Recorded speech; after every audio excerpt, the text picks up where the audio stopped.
Report.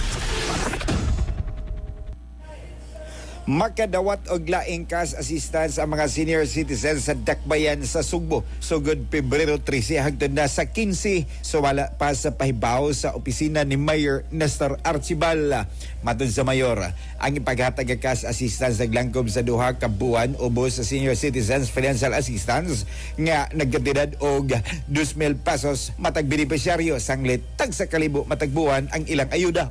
Gipahin man duman ang mga benepisyaryo nga magdala og balidong ID o kinahanglan ang mga dokumento sa ilahang itakdang barangay o city distribution site. Alang sa mga senior citizens nga dili na makagawas sa balay sama sa mga bedridden, ipahatod ang cash assistance pinagi sa home delivery nga giandam sa Office of the Senior Citizens Affairs kuno OSCA.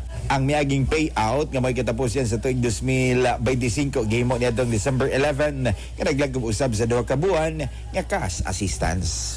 Para sa itong mga katropa nga mga kalalakinan, kinsa na problema na sila luwas ng kalipay. Karong mga katropa, di na ka na angay ikabalaka. Kumikan kay, ang Turbo Dietary Food Supplement for Men, mapalit na kini sa inyong mga suking butika. Kaysa Turbo, wagas ang lakas. Alang sa Regiusang Pilipino para sa Pilipinas, kini ang certified Turbo user, katropang Philip Serrano, XFM News. XFM.